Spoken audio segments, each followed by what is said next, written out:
video, I go over the 5 steps to selling a property in Wisconsin with the Lavic Home team.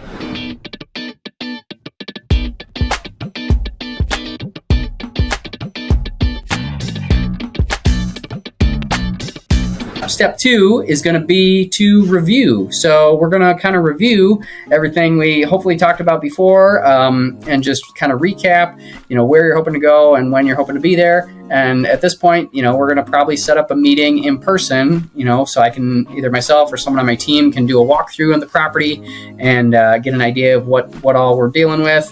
And then we're going to have a discussion. Typically, we're going to discuss, okay, well, are we going to try to sell this property as is, do no repairs? That's one option, or maybe we want to do some repairs, that's maybe another option. We can kind of determine what repairs should be done, could be done, that kind of thing. Do you sell the property before buying another one? Or are you able to maybe buy before you have to sell? Or maybe you just want to become a renter for a while, right? You're going to sell this property and just go rent something. That's fine too. Just, we want to discuss the options, kind of come up with a game plan in order to do that. So based on that, like I said, we're going to kind of come up with the ideal time frame for moving. So, typically I like to work kind of backwards and say, okay, well, if I'm going to move such and such a date, say 2 or 3 months out from now, we probably need to have this conversation and put a game plan in place, right now in order to make sure that can happen in the next, 2 months or 3 months or something like that.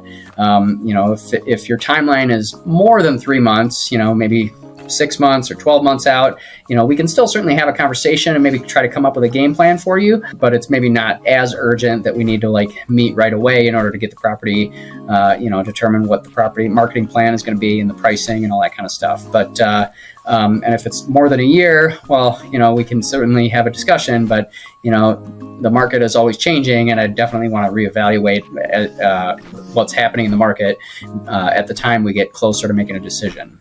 Hope you found this video helpful about the 5-step process to selling a property. To discuss taking the next step on selling your property in South Central Wisconsin, please reach out to our team to discuss your real estate plans.